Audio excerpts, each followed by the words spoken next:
consumer oriented.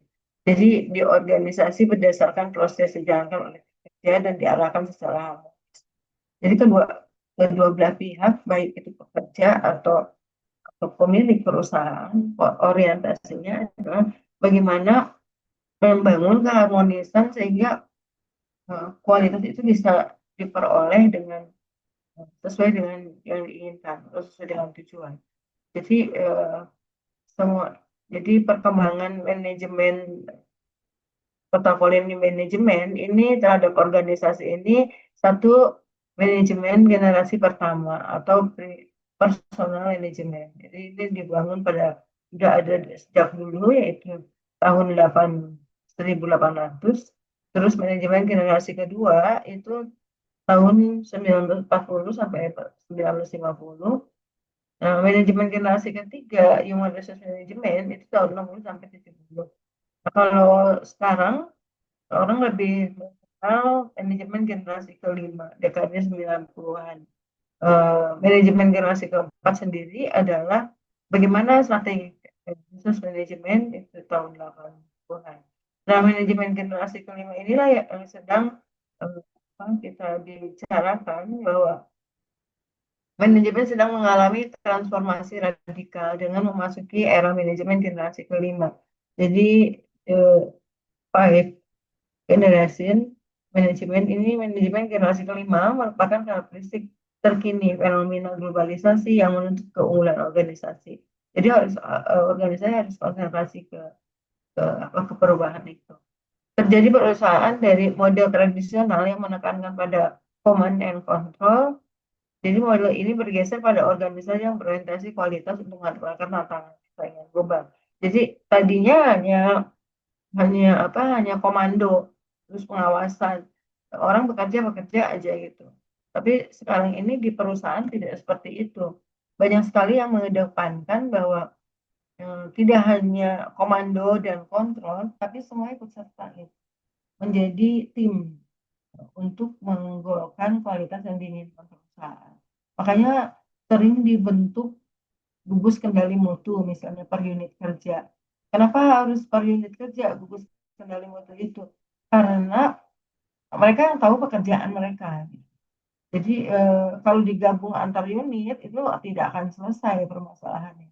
Tapi kalau satu unit, mereka tahu oh kenapa misalnya dalam hitungan tertentu terjadi eh, produk recheck misalnya pemotongan tidak rata, misalnya kalau di bagian cutting itu ya, pemotongan tidak rata atau misalnya terjadi volume check lebih dari 20%. Nah, kalau di Pareto itu mengindikasikan 30%, 20% itu ada kerusakan, mengindikasikan juga ada kerusakan 80% di dalam. Jadi harus segera diantisipasi dari produk itu. Jadi diantisipasi dengan cara apa? Ya tadi perbaikan berdasarkan unit kerja.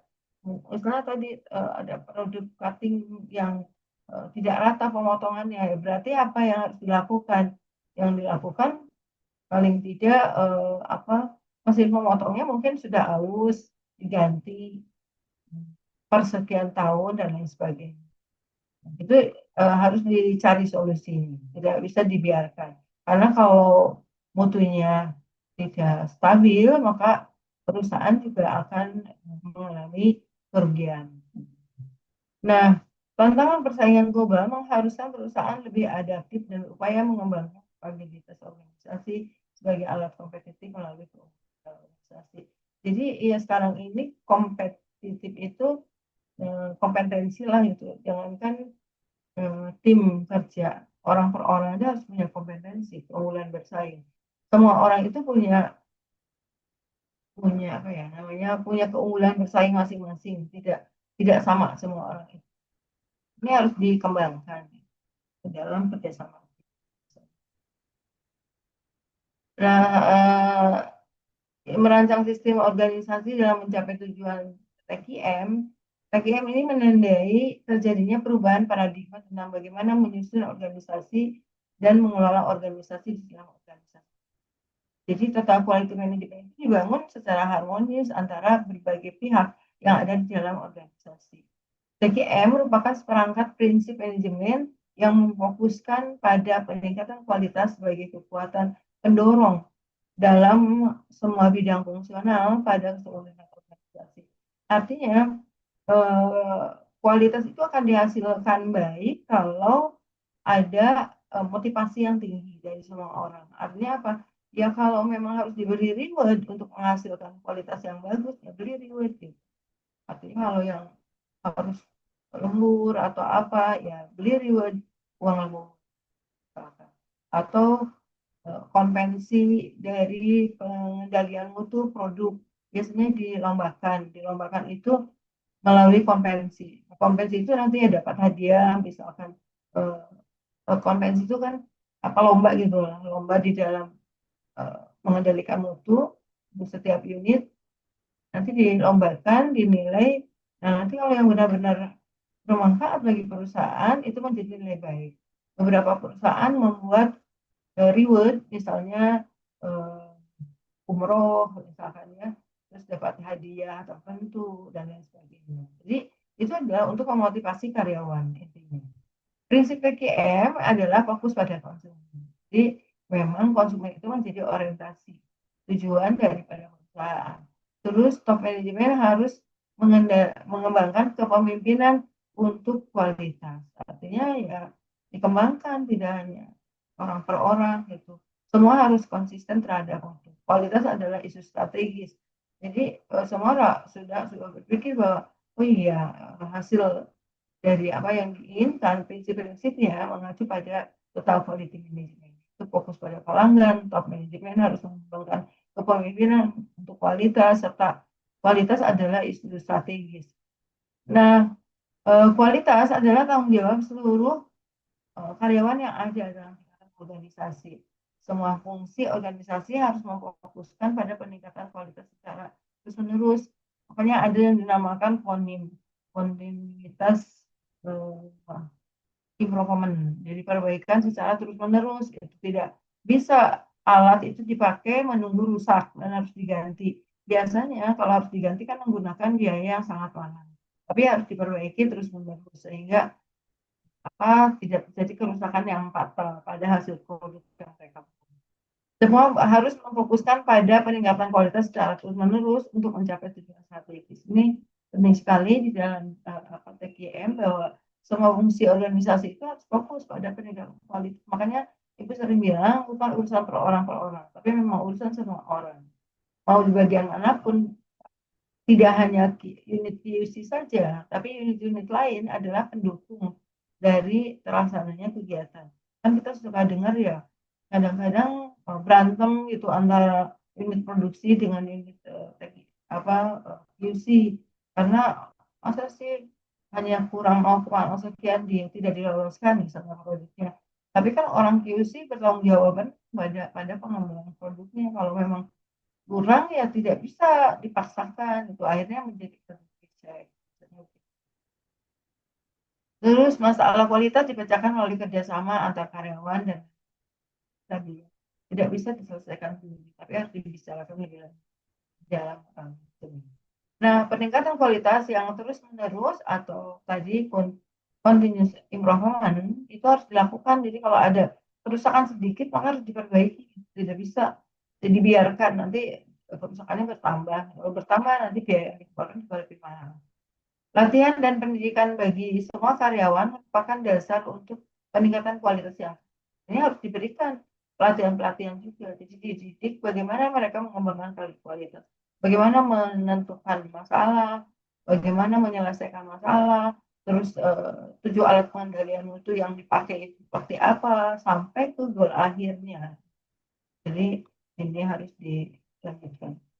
Peran manajemen banyak organisasi secara mencolok ini menempatkan tujuan mutu. Misalnya kerjakan hal yang benar, kerjakan sejak awal secara benar dan puaskanlah pelanggan. Ini banyak sekali ya peran manajemen. Jadi mereka punya tujuan khusus gitu. Malah mereka punya moto sendiri. Penggadaian misalkan menyelesaikan masalah tanpa masalah emang iya gitu. Tetap aja kalau tapi mereka punya prinsip seperti itu, menyelesaikan masalah tanpa masalah, karena membantu gitu. Ini contoh aja. Atau kantor pos atau apa melayani dengan hati misal. Jadi orientasinya udah ke sana tujuannya kepada organisasi. Bila tidak seorang pun berangkat kerja dengan rencana untuk membuat kesalahan dan membuat pelanggan marah, mengapa hal itu begitu sering terjadi? Jawabannya mungkin eksekutif tidak berhasil memfokuskan. Dan ini ada satu masalah bila uh, seorang berangkat kerja ternyata dia membuat kesalahan, akhirnya membuat pelanggan menjadi marah. Kenapa harus terjadi? Jawabannya mungkin eksekutif tidak berhasil memfokuskan organisasi. Orientasinya bukan kesalahan si pegawai, tapi pimpinan di sini yang harus orientasi pada karyawan. Artinya, sebagian besar karyawan mengira mereka melakukan apa yang diinginkan oleh manajemen untuk dikerjakan. Tampaknya eksekutif mempunyai masalah mengenai cara mengkomunikasikan secara efektif apa yang mereka inginkan. Komunikasi yang tidak efektif dapat terjadi karena eksekutif tak memiliki visi jelas bagi organisasi. Ini mungkin ya salah satu contohnya adalah seperti itu. Akhirnya karyawan tidak mengetahui bahwa itu adalah hal yang salah yang dilakukan. Jadi tidak ada pembinaan namanya. Manajemen tidak dapat mengungkapkan apa yang mereka harapkan dari karyawannya, hanya manajemen puncak yang dapat dan harus menentukan arah. Manajemen harus terlibat sejak awal dalam proses mutu, dimulai dari mencanangkan penyertaan visi dan misi dan lain sebagainya. Ini awalnya memang harus dipahami terlebih dahulu, itu adalah kebutuhan bagi semua orang untuk quality sebagai strategi itu seperti apa? Perusahaan global, misalnya Motorola gitu, sekarang berkembang di mana-mana gitu ya. Ini adalah pendekatan manajemen baru dengan productivity, inovasi, problem solving, consumer certification, dan change. Jadi intinya kualitas sebagai strategi ya harus ada produktivitas yang ingin dicapai berapa gitu. Terus pengembangannya inovasi. Sekarang kita kalau di McDonald ternyata kita bisa beli nasi uduk gitu ya. Padahal kan nasi uduk biasanya dijual di apa di tukang nasi gitu. Tapi karena mereka ingin meraup bahwa kualitas itu adalah bagi semua orang, maka ada. Jadi pengembangan. Jadi pendekatan manajemen baru itu sertifikasi, problem solving dan sebagainya itu dibangun. TGM dan strategi perusahaan atau empowerment itu organisasi learning inovasi. Jadi ada bagaimana hal ini dilakukan. TGM bekerja. Jadi TGM bekerja itu berdasarkan employee relation operating procedure. Jadi harus ada SOP yang jelas. Terus ada hubungan keterkaitan antar pegawai di dalamnya. Jadi operasi produksi operasi prosedurnya harus jelas si A melakukan apa, si B melakukan apa, caranya seperti apa, itu harus jelas. Namanya SOP, standar operasional prosedur, itu harus dipahami. Consumer certification, jadi apa yang diinginkan dari konsumen agar mereka tetap berpaling pada produk functional performance. Jadi ini fungsi bagaimana kita memberikan satu kekuatan berdasarkan performa yang dimiliki perusahaan. Nah, manfaat TGM satu adalah perbaikan mutu melalui perbaikan posisi persaingan. Terus nanti itu ada harga yang tinggi, meningkatkan harga pasar dan meningkatkan luaran dari yang bebas dari kerusakan, mengurangi biaya operasi, meningkatkan laba, dan akhirnya bisa meningkatkan penghasilan. Jadi ini adalah skema bagaimana manfaat TGM dalam perbaikan secara terus-menerus. Langkah-langkahnya harus ada komitmen dari CEO perusahaan dan pimpinan ya, diklat untuk top manajemen, membentuk steering committee, terus mempersiapkan visi dan prinsip-prinsipnya, buat diagram ahli proses di perusahaan atau SOP-nya, ya. Terus fokus pada konsumen alternatif dan kekuatan survei, anggap karyawan sebagai pelanggan internal. Jadi karyawan itu juga mereka tidak bisa misalnya turnover intentionnya tinggi gitu ya. Ini akan mengakibatkan karyawan pindah-pindah terus, kami tidak nyaman kerja atau mencari pendapatan yang lebih. Itu tidak boleh terjadi karena harus ada komitmen dari perusahaan untuk apa? Untuk menganggap karyawan sebagai pelanggan internal. Jadi mereka harus diberikan kekuatan untuk membangun kesatuan di dalam organisasi. Buat program pelatihan mutu untuk karyawan, bentuk tim perbaikan mutu atau GKM biasanya implementasi proses perbaikan dan gunakan alat-alat TKM. Nanti kita akan bahas ada 7 alat pengendalian mutu yang bisa digunakan untuk melaksanakan laporan dengan baik. Langkah satu yang dua adalah komitmen secara total. Jadi keterlibatan dan leadership dari pimpinan itu harus menjadi kekuatan utama. Yang kedua adalah pendidikan terhadap top manajemen agar dapat melakukan perbaikan itu, dapat menyiapkan resource yang dibutuhkan, terus mengembangkan visi misi dan tujuan serta prinsip perusahaan, terus ada aktif sebagai apa sosial corporate ya, memberikan pengakuan kepada yang berprestasi. Itu harus dilakukan. Review dan evaluasi sosial pelanggan biasanya menentukan proses yang harus diperbaiki, meningkatkan tim mutu, memantau proses perbaikan. Itu yang harus dilakukan. Langkah 3, visi dan misi. Visi dan misi berorientasi pada kepuasan pelanggan, meningkatkan keselamatan, menghilangkan kesalahan dan cacat, do things right at the first time. Jadi kita harus berpikir bahwa yang pertama harus dipikirkan adalah bagaimana hal itu menjadi baik, perbaikan terus-menerus atau konim dan pemberdayaan. Langkah 6 adalah perbaikan berdasarkan atas dasar perhatian konsumen. Jadi 6 elemen prinsip kepuasan pelanggan adalah penyampaian produk dan layanan, prestasi dan dari produk dan layanan, terus ada citra umum perusahaan, kinerja petugas, sampai pada kekuatan kelemahan. Ini harus diketahui semua, tidak bisa kita abaikan. Semua orientasinya akan selesai dan tidak ada produk yang salah. Ini kita orientasi pada pelanggan. Langkah 7, karyawan dianggap sebagai pelanggan internal. Artinya apa? Untuk menjadikan karyawan menjadi pelanggan internal adalah yang pertama harus ada inventarisir daftar pelanggan internal. Yang kedua adalah beberapa pelanggan internal sebagai fokus pelatihan dan perbaikan. Yang ketiga, tentukan output produk layanan informasi yang harus disiapkan. Terus tentukan proses untuk menghasilkan output. Pelajari apa yang diharapkan pelanggan internal dan cara mengukur tiap proses. Langkah 8 adalah program pelatihan itu. Karyawan harus dilatih materi, ada pelatihan. Sama ya, jadi ada instrukturnya. Di unit tertentu kalau yang sudah menutup PKM biasanya ada pelatihan-pelatihan. Langkah 9 adalah tugas. 1 untuk perbaikan mutu itu adalah identifikasi pelanggan dari suatu proses. Definisikan harapan pelanggan, buat flowchart dari suatu proses, identifikasi semua input, tinjau secara sistematis prosedur, kumpulkan data dan alat analisis, identifikasi masalah, tentukan akar masalah, tentukan potensi. Jadi itu yang dibutuhkan. Nah, perkembangan TGM kita saling mengenal ada prinsip Deming. Jadi Deming, ada Won, ada Juran. Ini adalah para pakar perkembangan dari TGM. Ada Davis, Egan Won, ini juga sama, Ishikawa, terkenal sekali di oleh ya.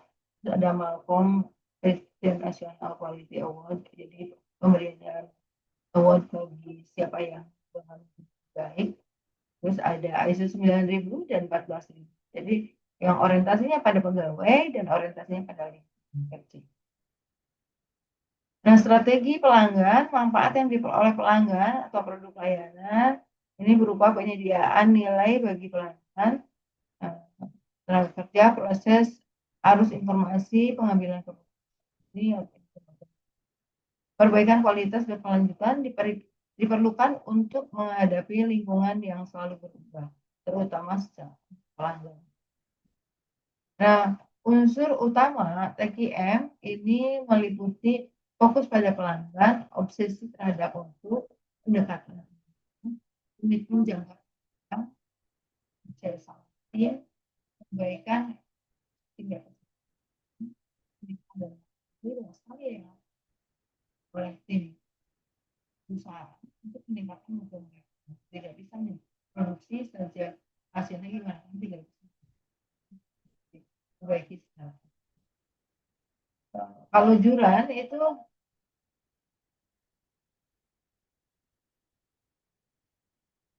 metode Juran memiliki 3 basic step to progress. Yang satu mencapai perbaikan terstruktur atas dasar kesinambungan, mengadakan program pelatihan secara luas, dan membentuk komitmen dan kepemimpinan pada tingkat manajemen. Ini dari Juran. Terus ada lagi dari Juran 10 step to quality improvement. Jadi membentuk kesadaran terhadap kebutuhan dan perbaikan, peluang untuk menentukan perbaikan, terus menetapkan tujuan perbaikan, mengorganisasikan untuk capaian yang ditetapkan, terus menyediakan pelatihan dan sebagainya seperti itu. Ini yang dilakukan oleh itu sudah sejak lama. Juran trilogi ada perencanaan mutu, pengendalian mutu, dan perbaikan. Jadi tetap harus dibuat perencanaannya apa yang ingin dicapai. Terus pengendalian mutunya seperti apa, menilai kinerja mutu aktualnya, terus membandingkan kinerja dengan tujuan, serta bertindak berdasarkan perbedaan. Nanti baru ada perbaikan mutu. Dan kalau teman-teman mau skripsi gitu, bisa saja menggunakan misalnya pengaruh perencanaan mutu, pengendalian mutu, dan perbaikan mutu terhadap untuk produk di perusahaan. Tapi tetap harus ada apa, masalah dulu. Kalau kalau penyelesaian kan gampang gitu. Nah masalahnya apa? Kadang-kadang mahasiswa itu berangkatnya dari judul dulu kalau membuat skripsi. Tidak lihat permasalahan yang ada di perusahaan itu. Dia akan susah kalau memang tidak ada masalah. Jadi teman-teman nanti kalau penelitian harusnya melihat dulu apakah ada permasalahan yang harus diselesaikan dengan teori apa. Nah baru jangan bikin judul dulu udah dapat saya mau penelitian ini ternyata tidak sesuai dengan perusahaan tersebut, tidak ada masalah itu. Terus ini detail manajemen mutu, definisi mutu sama dengan persyaratan untuk adalah pencegahan kerusakan nol atau zero defect.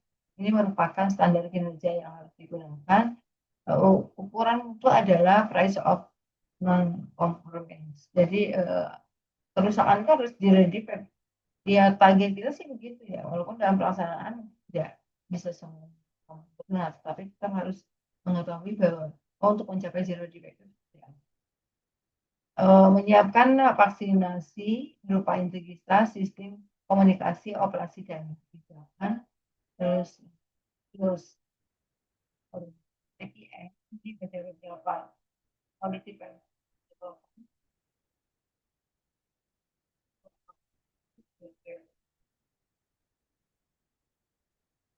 ada proses cat dan investigasi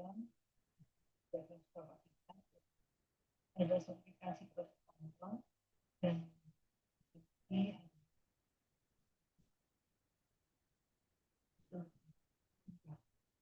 government jadi konsumer ini benar-benar melihat buah-buah yang terus konsumen memberikan target dari pesaing yang mereka akan bersuara melalui kebutuhan konsumennya setiap perusahaan untuk punya mereka menegakkan itu berdasarkan apa kondisi konsumen transit konsumen. Ibu mohon maaf suaranya kecil Ibu. Oh ya,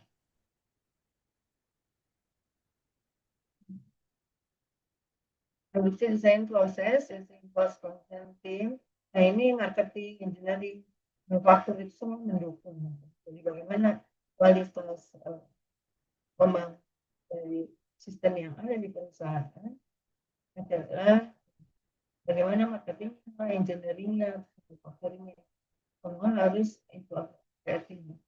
Jadi artinya bagaimana mereka memberikan satu kekuatan yang bisa mereka capai. Breakdown produk dengan interpretasi. Jadi ini juga sama, produk-produk yang ada itu bagaimana menghasilkan produk sesuai dengan desain. Ditentukan level of time. Oh, ya dengan batasan ya dengan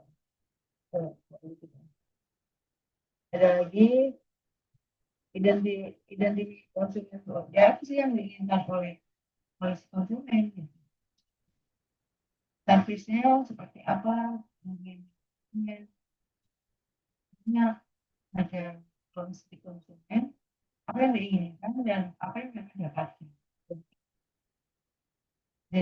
dan ini relationship between the house. Jadi artinya mengidentifikasi bagaimana hubungan dan apa yang diinginkan. Kalau yang penting ada evaluasi jadi artinya ya harus diperbaiki tidak bisa didiamkan. Nah ini jadi apa cost of quality. Jadi bagaimana konsumer menginginkan nanti bagaimana desain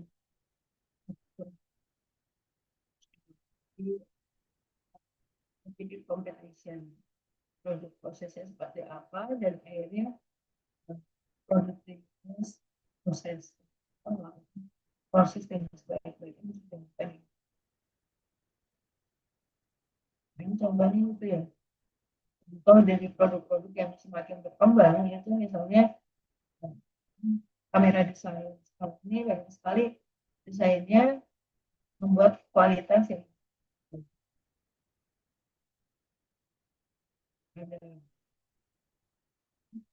ada timnya bagaimana tujuan dari ini menjadi hasil yang harus quality example what the consumer desire. Jadi harus dicek di bagaimana isi bagaimana kemudahan bagaimana di dalam kinerja perusahaan itu kan ada reliability, durability, terus bagaimana pengembangan prosesnya ini harus dilakukan. Ini harus dicek satu-satu. Ini ada namanya check sheet yang menandakan kemudahan variabel target value-nya berapa, hydration, medium dan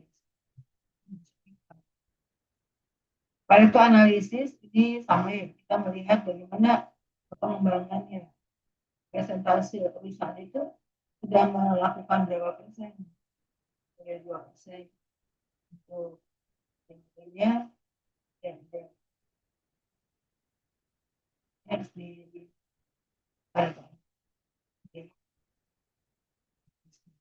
nah proses sehat biasanya gimana kita mengembangkan satu event itu kita lakukan dengan antara berbagai aktivitas dan identifikasi data oleh sertifikat lain program terus jadi identifikasi tempat.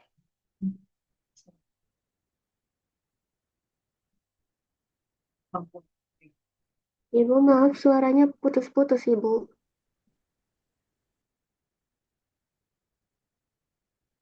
Jadi ini mungkin karena sinyal ya. Nah ini harus ada nih, misalnya ini simbol ini ada operation, simbol lingkaran. terus ada transportation, ada ada penyimpanan, ada delay, terus ada di manajemen operasi mungkin ya. Jadi bagaimana proses cap example dari kegiatan yang cost effect diagram ini fishbone biasanya. Jadi dari Kaoru Ishikawa itu mengidentifikasi problem yang benar, terus beliau membuat cause or problem. Jadi apa sih akibat dari masalah-masalah itu akan mengakibatkan apa? What could have caused problem? Ya, per supaya jadi nanti akan diketemukan mengapa orang itu menaburkan sebuah gaji di lantai. Oh, karena lantainya licin. Kenapa lantainya licin? Nah, karena ada tetesan yang jatuh dari mesin. Kenapa tetesan itu jatuh dari mesin? Oh, ternyata tetesan itu karena katup mesin itu rusak.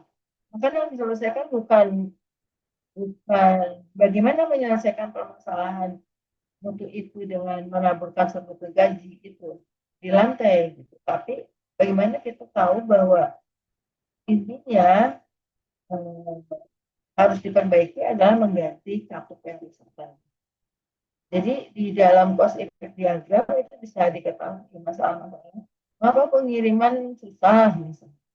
Oh, karena pengiriman barang sulit atau terlambat karena apa? Unsur manusia biasanya ada unsur manusia, ada unsur lingkungan, ada unsur alat, peralatan. Jadi akan diketahui semua.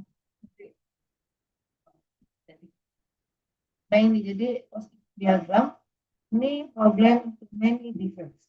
Jadi banyak sekali produk rusak. Ini problem.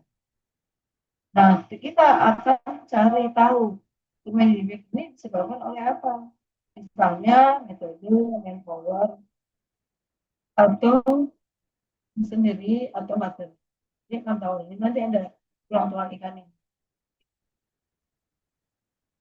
Overtime misalnya. Manpowernya terlalu terus materialnya wasting metodenya real ini menyebabkan banyak sekali feedback pada produk.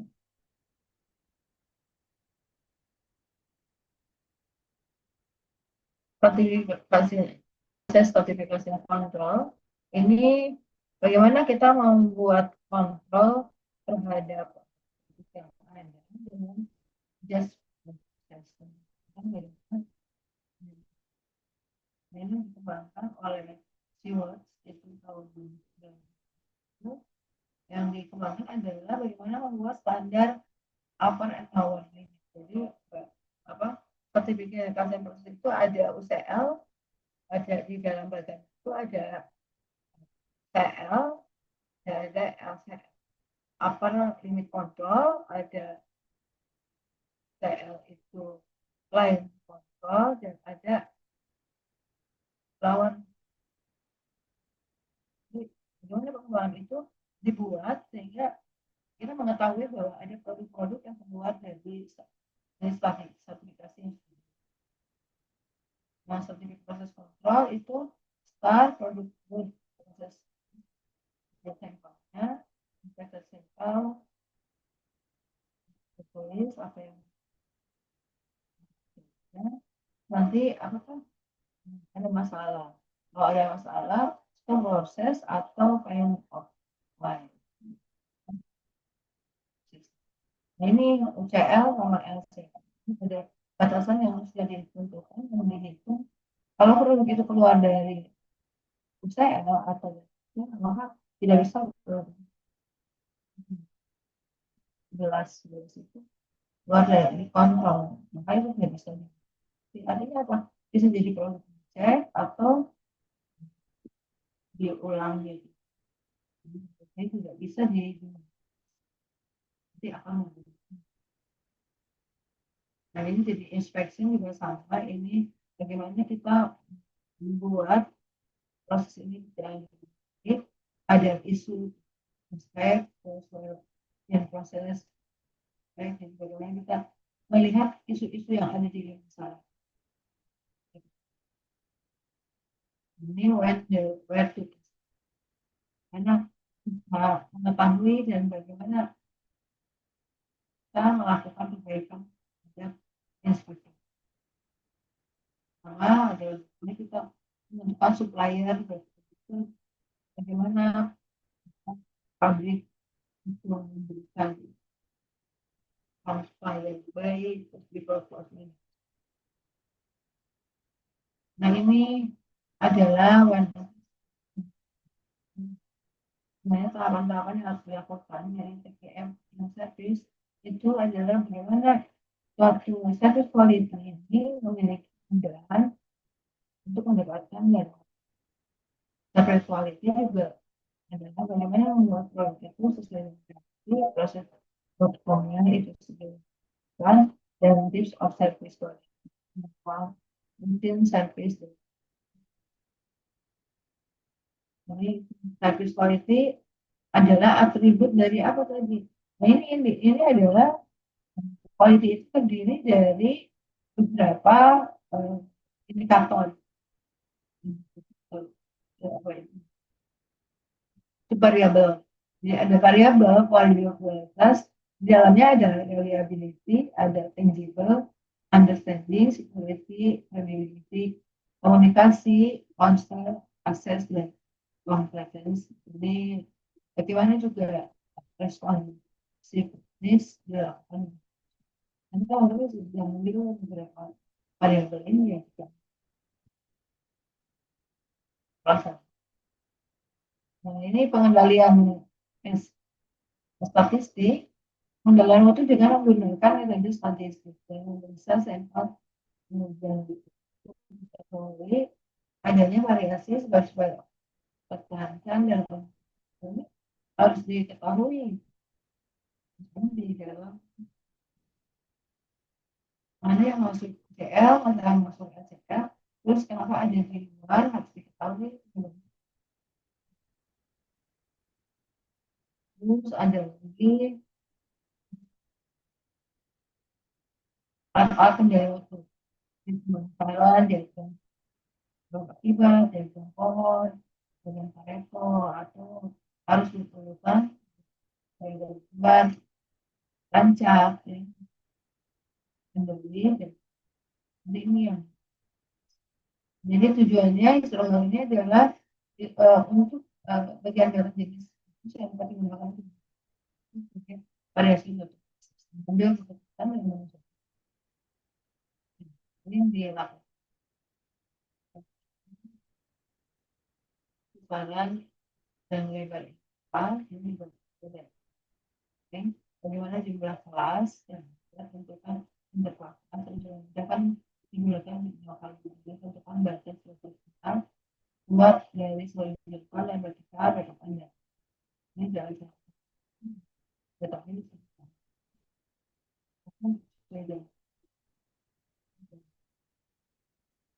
dalam membuat diagram Pareto itu adalah mengidentifikasi kategori nanti kita mungkin praktek ya bagaimana panjang ini waktu untuk menjadi mengumpulkan mayoritas data menggambarkan sumbu horizontal dan vertikal merupakan diagram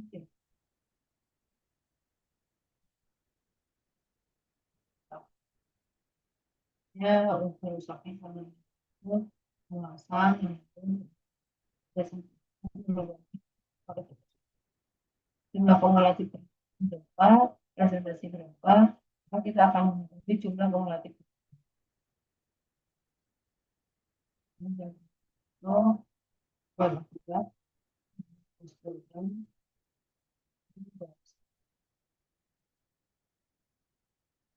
Ada pertanyaan sampai sini?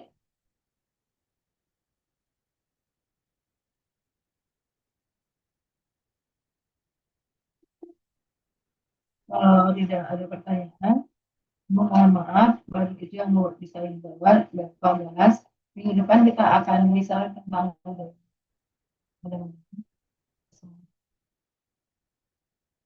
jadi mohon maaf tidak bisa. sesuai waktu. Soalnya itu sampai jam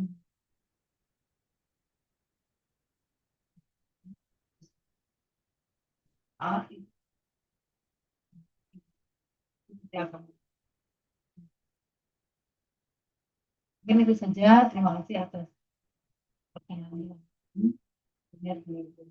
Ini kalau ada yang bertanya, kalau ada yang pasti dari kemudian karena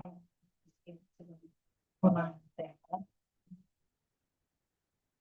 ya, untuk keluarga sampai. Waalaikumsalam warahmatullahi wabarakatuh. Terima kasih.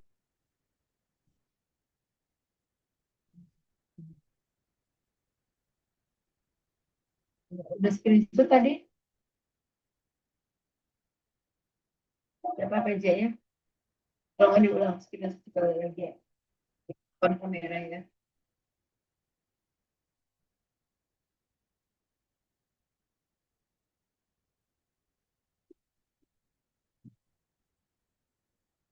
Silakan. Videonya juga screenshot.